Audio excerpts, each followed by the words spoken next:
Since this commentary was recorded, I'm delighted to say that the oft-mentioned Vincent Brimble, who plays Tarpok in Warriors of the Deep, has returned to Doctor Who in Village of the Angels, and this time you can see his face. Welcome to Happy Times and Places, a positively inclined Doctor Who commentary podcast in which I, Toby Haydoke, ask a friend of mine to choose their favourite things about a Doctor Who story, and then I have to see if I can identify what those favourite things are. Hello, Toby. My name is Jonny Morris, and I'm a writer. I write Doctor Who stories for Big Finish. I write articles for Doctor Who magazine, and I've recently co-written a huge book for BBC Books called Doctor Who: The Monster Vault. So I'm quite well versed in all things Doctor Who. The story I've chosen is the Peter Davison classic adventure from 1984, Warriors of the Deep, because this has a great place of affection in my heart because it's one of the first ones I got on video, so I have probably seen Warriors of the Deep more times than I have seen anything else in my life, and I dearly love it. I am completely and deliberately blind to all its flaws. I think it is a true classic, very, very exciting, and brilliantly written, directed and acted. Special effects, absolute perfection from start to finish, as I'm sure you will observe when you do your watch. Well, hello. It's episode 1 of Warriors of the Deep, so let's see if we can sync up our viewing by all pressing play at the same time in 3, 2, 1.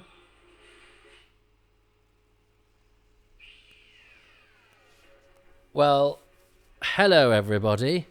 We're going back to, I think, January 1984 this was broadcast, because I seem to recall, because it was certainly before the start of school, I had been sent off to boarding school, so I missed Doctor Who this season. Well, I didn't. The vicar taped it for me, but that's another story. Apart from the first of the season, which must have started before school did, and I think I just know it's January 1984, but before I went back to school, and I certainly remember watching the first couple of episodes at my friend Ollie's grand's house. And it was so exciting because it had been announced in the Doctor Who Radio Times 20th anniversary special, which I still have a copy of in a drawer upstairs, not in as good nick as I'd like, saying, you know, it gave a brief précis of all the stories. It had done all the stories that had been out, and that was a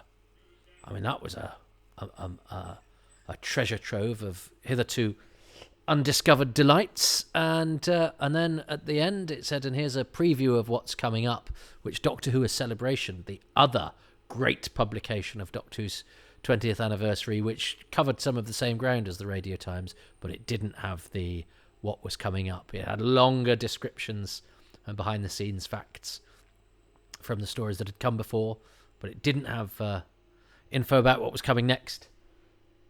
And and all we knew was that the Silurians and the Sea Devils were back and together, which seemed like such an obvious thing. It was really exciting reading that the Sea Devils were related to the Silurians, which, you know, one had done when one discovered the history of the show, which the Target books didn't tell you. You know, the Target covers didn't tell you. So it was when you discovered, you realised, oh, actually, the it's all weaved together. And I loved the idea that they were sort of, the Sea Devils was cousins to the Silurians, and then the idea that they'd appear in the same story. This was going to be amazing. And nobody really likes Warriors of the Deep that much. Oh, I love the hidden spaceship there. But I've got a bit of a confession to make. I have a soft spot for Warriors of the Deep because it is my favourite genre of story, which is lots of people trapped in a place, many of whom die. I don't know why. And they don't even have to be necessarily the most interesting characters, which I'm not sure they are in this story. But that kind of works because there's a sort of stoical 50s B-movie thing going on about the characters and indeed the acting, which I'm not sure is deliberate, but I still adore. Davidson's hair's very short here, isn't it? Used to him being a bit sort of floppier. I think he's been filming something else. But yes, I mean, I remember, certain things about this disappointing one, which maybe we will discuss, but I hope not. I'll be interested to see what it is that Jonny likes about it. His is obviously very tied in with his childhood, which is absolutely fair enough for the purposes of this exercise. You can choose whatever you like. I don't think the sort of the sea-based costumes have dated particularly. I think we'd probably make them less shiny and colourful, but I think that sort of thing will go in and out of. There is a bit of an 80s vibe. Oh, a little bit of film, a probe on film. I'm not sure we'll ever go to having quite that sort of makeup on our sea-based cruise. Although Maddox is looking suitably sweaty, which I like. In fact, it's an incredibly good set here from Tony Burrow. And they're really largely quite solid looking. And the gleaming white thing, it's not what one imagines. It's certainly not what the script editor imagined, is he? And the script writer, imagined, rust and metal and rivets and all of that, which is kind of how I imagined the Ark in space. So I know the gleaming white thing. I know the logic behind it. It's cold. It's clinical. That kind of works for one kind of atmosphere. But actually, he just knocked his Silurian panel there. This is great. They did not wake up as we had planned in the first place. There's something about a monster saying in the first place that is rather quaint. I adore the fact that it's my friend Vincent Brimble. I will perhaps go into that a little bit later. I have lots of weird little connections with this story that might be of interest to me and nobody else. But Vincent is a fine actor here at the bottom of the credits playing Tarpok, who was originally, I believe, they were Skibbus and Tarpok. Oh, and Skibbus I have a connection with as well. I had some friends at university who were amused every time I said, "Excellent, Skibbus." So they actually got a cat and called the cat Skibbus. And my dear friend Sarah, who now knows Billy off of Delta and the Bannermen, it all winds together, kept the cat called Skibbus. But Tarpok, they were originally called First Companion and Second Companion, Skibbus and Tarpok. And then I think they figured, let's give them names, it's only fair. Always looks better on your CV to have a name, even if it's Tarpok. But he was originally called Tanpon, and I'm not going to tell you probably the thought processes behind why they thought they should change that name. Goodness me, I don't want to be X-rated. I remember thinking Maddox was a bit weedy when I first saw this, and then when I got it years later on video, which I got quite late because it was one that I had seen, and I think I didn't particularly care for it, being very impressed with what Martin Neal does in actually quite a difficult part. Nobody wants to play the sort of moany ingenue, sort of apprentice nuclear guy who's under pressure and being manipulated. It's all fairly thankless stuff to do, and I actually think he does a very, very decent job of it. And I remember being quite pleased. He became a bit of a semi-regular in a thing called Down to Earth with Warren Clark and Pauline Quirk quite some time later, so his career had sustained. And I've got a feeling, was he in a bit of Secret Army Orchestra or something? May have mistaken that. Whereas Nitsa Saul, who plays Karina, was definitely in Kessler. Sentinel 7, and I don't remember this. Again, I remember getting this on video, and this sequence was absolute news to me. I'd not remembered the the episode delaying appearance of Sentinel-7. It all ties in, of course, because down in the sea base they say, oh, we've picked up, one of our probes has picked up an object, so that gets everybody on alert. So it sort of ties in, but this would probably be quickly dispensed with, if used at all in modern here. Who Davison has that breathless kind of. He's actually, for an actor that doesn't look or remind you really in any way of Patrick Troughton, he has that sort of breathy urgency that Troughton gives everything. And Troughton is probably his. Well, he's got a bit Harley when he gets tetchy as well. He's very clever, Davison. I think he's such a good actor. And I love the fact that Pennant Roberts, the director, when he was presented with all-male casts, would always turn a couple of characters into women. That probably doesn't seem particularly bold now. Then I think it was. And he's, to his credit, in fact, he gets a lot of stick, Pennant Roberts. He would cast women in male roles without changing any of the dialogue, which means we get Ingrid Pitt as Solo. How well that pays off is up to you. But Preston was also male, and we get Tara Ward playing the part. I remember watching this with some friends from university, and they thought that locking away in a strong box until our task is completed was an absurd line. It is quite a laboured analogy, metaphor, whatever. It's quite a laboured way of saying don't let your conscience bother you. Lock it away in a strong box. Seems odd imagery to invoke. But the other thing Pennant Roberts did was that whilst he liked using people he'd used before, he would also, I think, earmark a couple of parts for actors he didn't know, he didn't work with, or were new. And again, those two things, the turning male parts into female parts and using people he'd not used before, giving people a break, may sound tiny little things. They are huge in a profession where breaking through is difficult, where at this time, having female parts that weren't rubbish was quite difficult. So although he gets some stick for some aspects of his direction, we can't all be good at everything, and I think those two sides of him, and apparently I never had the pleasure. Apparently he was an absolutely lovely fella. And Tony Burrow is an Oscar-nominated designer who designed these sets. He got an Oscar nomination for, I think, the Richard III that Ian McKellen did on film. And he designed The Keeper of Traken as well, and Four to Doomsday. He's a very, very good designer. And there's the double layer of this set, gives it sturdiness, gives it space. There's an argument, of course, to say what it needs is sturdiness, sure, but less space and more crampedness. You'd lower the ceiling, you'd make it like a submarine, underwater, claustrophobic. I buy that argument, but I don't think we lose 100% for having the slightly in a Doctor Who series that can sometimes feel cramped.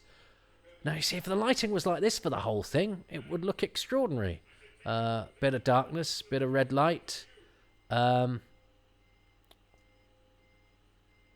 So I understand Johnny Byrne, the scriptwriter's disappointment that it was perhaps a bit brighter than he had hoped. But you can see that the designer was actually, and you've got the double set there with, you could see the feet of guards sort of walking on the second layer, which again sort of just opens it up and gives the picture a bit more scope than normal. I used to love Tegan's dress. It's quite 80s, but I adored Tegan's dress at this time. There's a brilliant picture that came with the Doctor Who Radio Times 20th anniversary special that is Tegan in that dress, Turlough and the Doctor with a bit of dry ice, and that adorned my bedroom wall for many, many years. And this red lighting is very, very effective. This is atmospheric. And of course, the idea of, in 1984, they've said this is set in 2084, so exactly 100 years in the future. I'm not sure how I feel about that. I think we're now less keen to have such patterns, and you'd be more impressive if you set it 103 years in the future or whatever. It just seems a little too neat. But the whole nuclear thing was big. I mean, the BBC did a nuclear war season. And did they show? They certainly showed the War Game by Peter, what's his face, which was a mock documentary about what would happen in the event of a nuclear strike, and it was the most terrifying thing I've ever seen, simply because it was so unshowy, black and white. I had people like Michael Aspel playing news reporters. It was a faux documentary. It scared the life out of me, and I thought I was going to die. And you know, the threat of nuclear war was very real. When the wind blows, it was Z for Zachariah.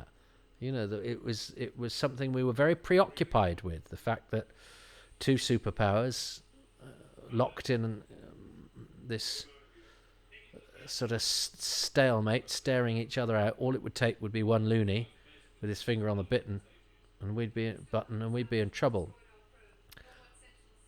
I wonder how the orders are given in terms of wearing your makeup on the sea base, because it's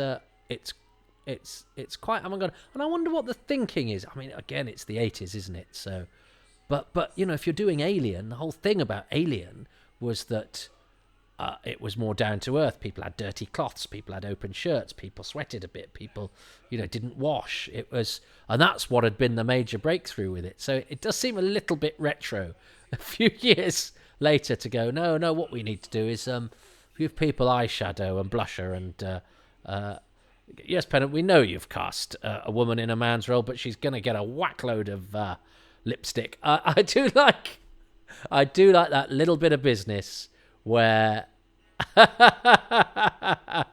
they go to the Doctor and Turlough try to open the door one way, and Tegan just very casually slides it open the other way. Skibbus, Iktar, and Tarpok. Now, because my friend Vincent, who plays Tarpok, wasn't originally going to be in it, because Tarpok was going to be played by Norman Comer.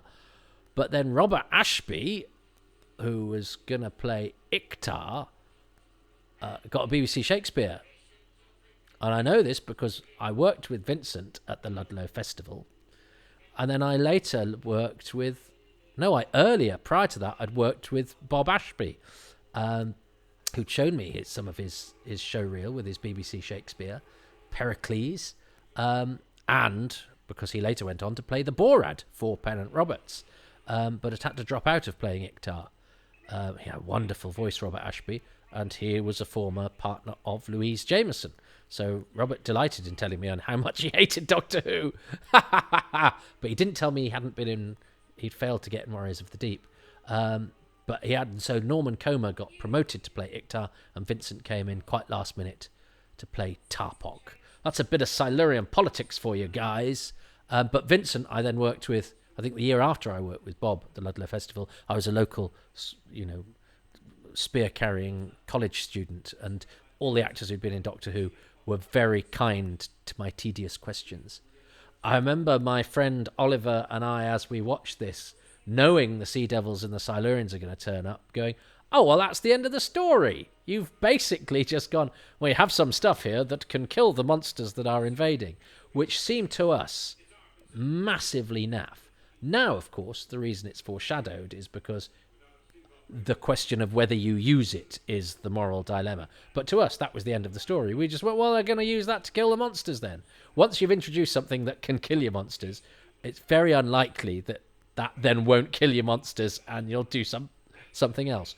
But actually, as I say again, when I revisited this when I was older, the moral dilemma and the Doctor's righteous indignation and his refusal to use it first without thinking of something else does raise some interesting issues and sort of pumps the drama up. So I still think it is a bit odd to go, we've found the solution in episode 1. But then, of course, you don't want to introduce it in episode 4 and everyone goes, oh, great, okay, in one bound they were free. So if you're going to have something that is inimical to bad guys. I suppose they did choose the right place, but I think it does mean they painted themselves into a corner a little bit. I mean, I love that the baddies have baddie names. They're called Nilsson and Solau. They behave like baddies. They look like baddies. And Ian McCulloch has a baddie's voice. I mean, they both have a baddie's voice. Ingrid Pitt has an accent, which is enough to be a baddie in 1984, I'm afraid.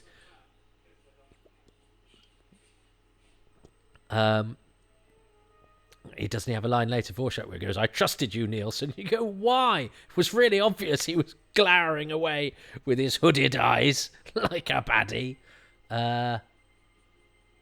But, you know, this is when I was growing up, the films that I loved were things like Alien and Aliens, and the Doctor Who's were all the season 5s. I was, read the books, and Horror of Fang Rock, the ones where a group of people are trapped in a place, and you have to get sad about who dies next. You have Poseidon Adventure, a group of people in a place doing a perilous thing, and, every 5 minutes one of them dies. And I thought that's what drama was. And in fact, I can sort of live with drama being that. So, and the Satan Pit, Impossible Planet, it's a bit, a bit like that. It's a way of doing things that Doctor Who returns to, and I, for one, don't mind, even though I understand that there are, if that doesn't float people's boats, well, it makes mine sail. They're doing lots of good door action there to Mark Strickson, who's always busy as well. And again, this is very... even walking up and down corridors. These guys have to do so much of this. The fact that they go to great lengths to make it interesting is something we must be grateful for. It's an undervalued a skill. Well, it's a redundant skill now, but I think it would have been on your spotlight page. Very good in corridors, basic sword fighting, conversational French, and juggling. And I remember Vincent coming to my house and watching a bit of this with me. I made him, and he said that Nigel Humphreys, who played Bulick, was with his agency at the time. So maybe that was, who I think was probably somebody like Barry Burnett. But Nigel Humphreys is still about, and he was in everything. He was in Scum, and he was the lorry driver. Solow's done an evil smile. You're bad. Nigel Humphreys as Bulick he was the lorry driver that kills Andy, the first regular to get killed off in EastEnders. Not the first person to die in EastEnders, because EastEnders begins with a corpse. Reg Cox, played by Johnny Clayton, who was one of the planetarians in Mission to the Unknown. Why do I know these things? But Nigel Humphreys was everywhere, always playing sort of stoic. He was very good value in because he could do sort of middle management types, but also lorry drivers. But hasn't been seen for a while. He's turned up at a few events that friends have been to, but not sort of fan events and stuff like that. But I don't think anyone's ever managed to get an interview with him or a signing or anything, which is weird, because he was sort of somebody you took for granted because he was on telly all the time. Clever set here, because I think there's only 6 Sea Devils, and thanks to a mirror there looks like a lot more. And I like the green lighting and the smoke. That's all quite atmospheric. And this is this is massive. It's got a real sense of scale about it, and water inside is very impressive stuff. And I suppose I've got to be choosing something I like about this episode. What have I enjoyed particularly about this episode? It's weird, because it's been chuntering along, really. I do like that the revival of the Sea Devils. They look pretty cool. But it might have to be. I might have to choose the corridor acting of the regulars, because they've done some marvelous things with doors and going one way and coming the other. I mean, they haven't interacted with anybody yet. This is the first time they interact with anybody. When I say run, that's a lovely thing. And I think there's quite. He kicks this guy in the head, doesn't he? Here we go. I think he's about to thwack somebody in the face. Look at this, bang! But that's cool. I talk about the sturdy sets, and I always say that Doctor Who doesn't have many wobbly sets, but this is a sea base that might fall to bits.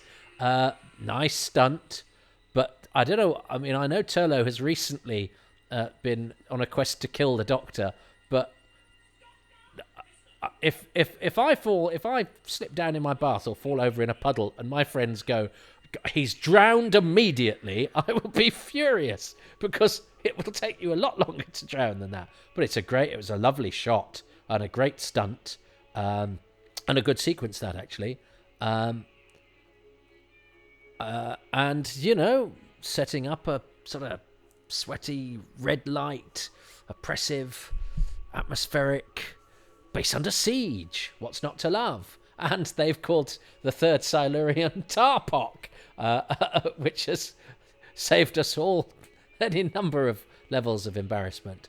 Vincent's not bottom billed, is he? They say no, it's Paroli. I will talk to you about Paroli, who was also at a Ludlow Festival when I wasn't there. Oh, and Alistair Mitchell, who is the cameraman in the water sequence, which was done at Shepperton, because they couldn't get to Ealing, and which is why it's on videotape, because you could use videotape at Shepperton.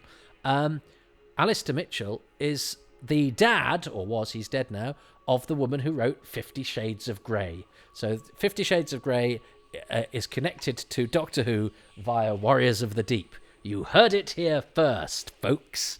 Right, now I've got to... Where have I put... Because I've got to pause. Before we start again. Oh, here it is. Right, so I'll have to go back on that when we do episode 2. I was getting carried away with my 50 Shades of Grey. Well, you'll have to tie me up and whip me in punishment. So I assume that's what it's about. I've never read it. I think I will choose. I don't think it's too glib to choose. The sort of, and I have mentioned it in previous commentaries about Davison. Is the sort of corridor, the A to B acting of the regulars, who are always finding ways to make that sort of necessary stuff quite interesting. So, and when Turlough and the Doctor talking about the nuclear stuff, which is a bit of exposition, but it's important stuff. They're doing that whilst struggling to open a door, and then Tegan opens the door the correct way, and then you get the proton. Yes, probably. So the conversation on the script is nothing to do with the action going on, is rather neatly then put into a scene that's just slightly more interesting, slightly more witty. And then there was a bit later where Mark Strickson sort of flinched because he nearly got caught by the shutting door. And I just think they keep it lively, especially when they haven't had a chance to speak to another human being in the cast, bar Sentinel 6, which is the voice of James Coombs, who is Paroli. More of him later.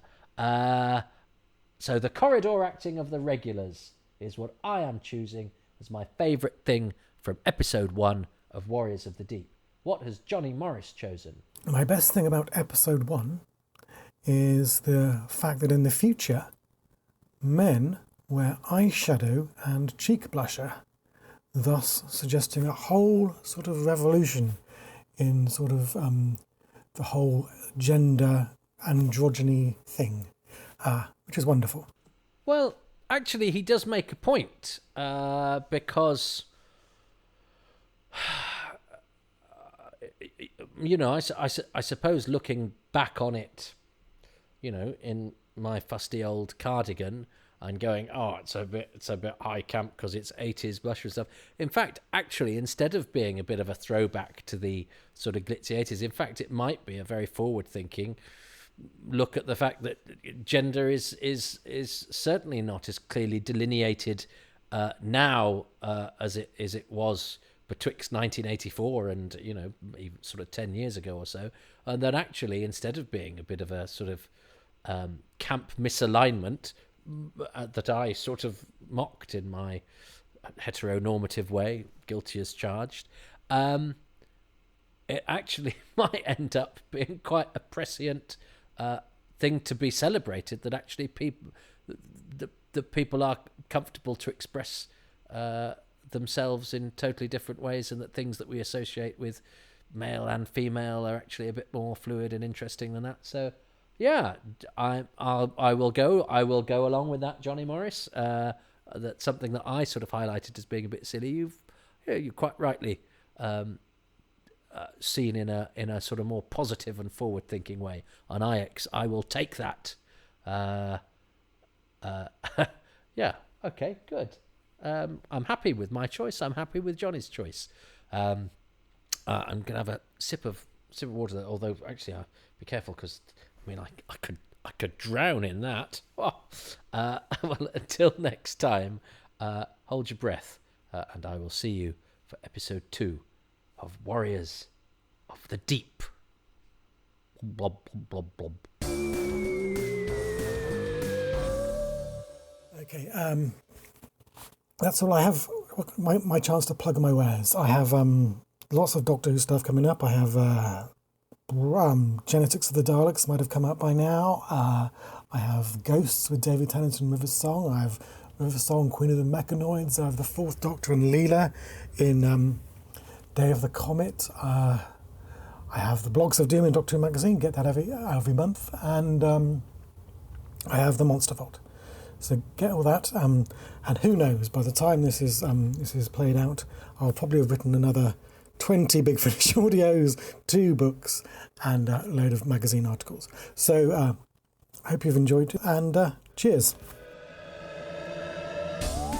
Thank you so much for listening to Happy Times and Places with me, Toby Haydock, and my special guest, Jonathan Morris.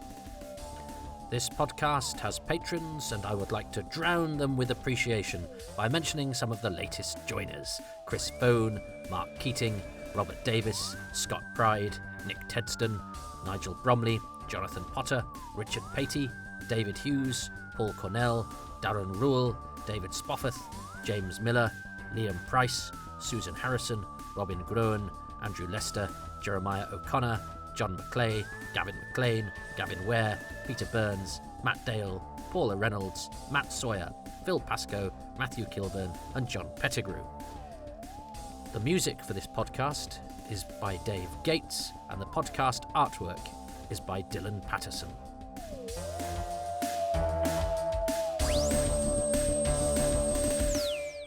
If you would like to get early releases and extra podcasts, bonus material, maybe even a badge, and lots of other stuff, please do become a patron yourself. It can start from as little as £3 a month, although if you sign up yearly you get a 10% discount even on that, and that's at patreon.com/Toby Haydock.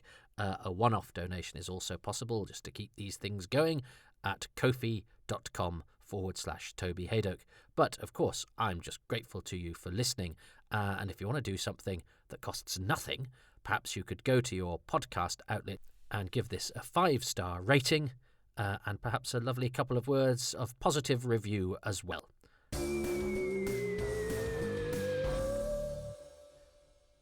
There's also a Twitter feed, Haydock Podcasts, and I'm on Twitter as well as @TobyHaydock. And there's a website, www.tobyhaydock.com. But mostly, just keep listening and have a lovely, lovely day.